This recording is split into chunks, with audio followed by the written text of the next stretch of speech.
I identify as a white male.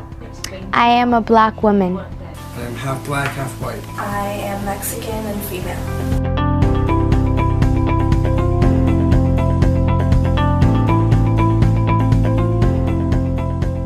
The best way for me to describe it is judging a book by its cover. Unfortunately, I've always been identified that way, by the color of my skin, being male. Also is hard to deal with, whether it's been relationship, career, or academic-wise. It has been a very big defining part of my life. I was here when I was 9 years old, and I had to experience a new culture, learn a new language, and I was always aware of how that differed from my own culture and how I was brought up before I came to the U.S.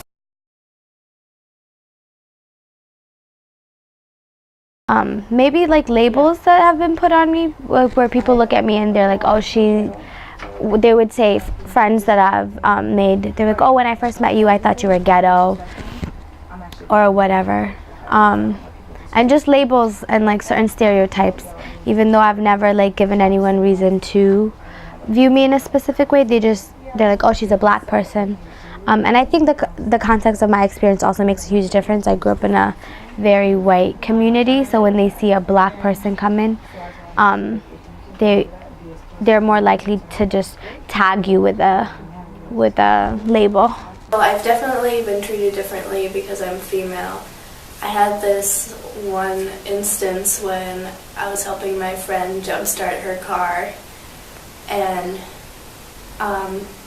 we knew how to do it. We had done it before, and a policeman stopped us and kind of jumped in and started to do everything for us, and I tried to tell him that we didn't need his help, but he insisted on it and didn't seem to think that we were capable of doing it ourselves. And it also, because he was a policeman, it was kind of intimidating to tell him to go away. Like, we felt like we couldn't really do that. I feel as though my life could have been much more affected by my race and gender than it has been. I feel like I can worry about a lot of things other than those two things, and I think that itself speaks to the fact that there is an outcome, which is that I enjoy a different set of things to have concern about. You know, I don't have to be focused upon what's here, and instead like I said, have the privilege of being able to look outwards and the problems that I have, you know, in school and family and things like that, and I'm not worrying about, you know, being harassed or anything like that. I was in a very serious relationship with a girlfriend of mine. Her name was Lindsay, and we had been dating for 2 years, and although her parents thought the world of me, when it came down to whether or not we were going to spend the rest of our lives together, the answer was no in her parents' eyes, solely because the color of my skin, not who I was or who I'd be with her or where we'd be in life, but because of the color of my skin. And her family couldn't accept that. I remember specifically one time I was hanging out with a friend of mine, and he was commenting on this woman's body, and you know, he said that, you know, she had a black girl ass and all of this, and it really just framed for me this sort of like violent sexuality towards not only women themselves but women of color. And in a way that was an assertion of that individual's own thoughts on the power between him and a black woman. that was my take on a situation like that, and it was very disturbing. I had a guy tell me once how great it was to be with a sexy Latina. So just completely fetishizing my culture and race. And I remember I didn't really know what to say, and I just kind of was like, haha, but it took me a while to process that, and looking back at it, I wish I had said something.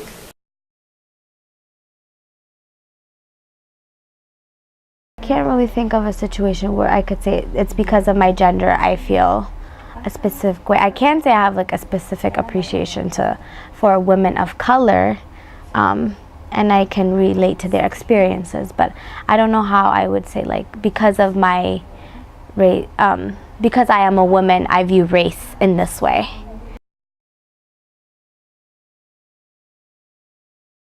So most of my family members are actually teachers, so that has really affected me a lot, and lo and behold, I'm studying to be an art teacher. But outside of that, like, having so many family members that were teachers really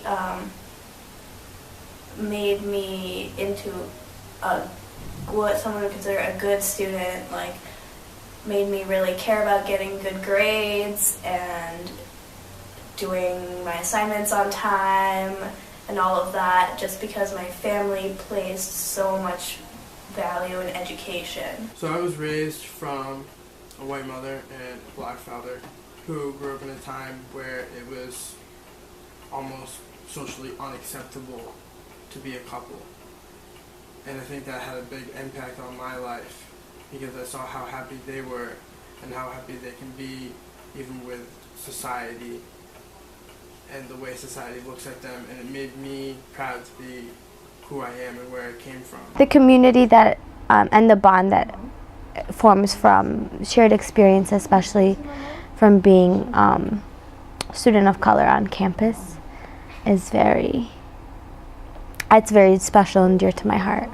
Like, ridiculous as this sounds, I feel free as a man to be able to have any number of sexual relationships with women as I see fit, and like I feel comfortable with doing that and other people knowing and not being judged about it. Whereas like I know that if the same were to be said of like a woman generally, I think that like there are people that would attack that position, and you know there's this problem with like slut shaming and all of this, and in actuality it's just a huge double standard. My upbringing was really interesting because I come from like an immigrant family, so I'm Ethiopian. So in my household, it was a very Ethiopian household. And then I grew up in majority white community. So then in that community, I was kind of like the only person that was representing the entire black community, because there was such a lack of representation that I was the one person in the class. So like if my opinions became like black people's opinions, essentially, kind of like having to represent for the whole thing, which other people don't have to do. Like if a white person was asked their opinion, no one would say like, oh, it's not applied to all white people. A focus upon education, not really from my parents, but from my siblings, because we grew up in like a pretty poor household. I actually was in public housing for a while, and there was just this general notion of wanting to get up and out and to seek a better future. My mom was a singer, and all my siblings, they drew, and I think just being surrounded by that really made me want to be an expressional person, someone that other people can look to for an idea that might trigger some sort of productivity in themselves.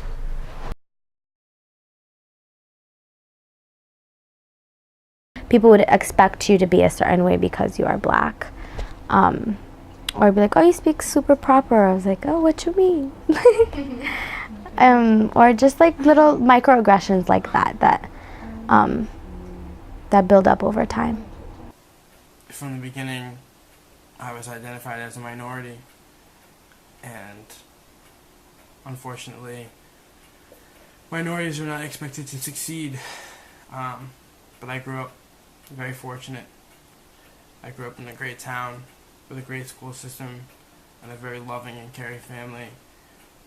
And although I might have been labeled as that, I used it as motivation to prove them wrong. In terms of my gender, my family definitely expected certain things of me because I'm a girl. They expected me to be polite, to listen, to not speak when I'm not supposed to not be aggressive and or like out of control because I'm a girl. I was never particularly restrained by either of those things, so really, you know, tying back to what I said at the beginning, I didn't feel like I had to think about it that much. So in a way, it was kind of just unbridled freedom in a way. Just this ability to think about anything but those two things.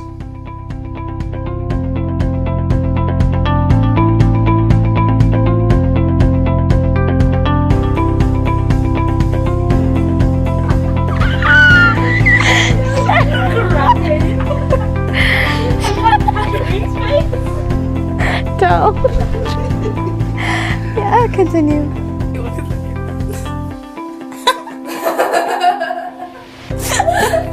That's for you to get literally right, but I'm about to see Cheryl on the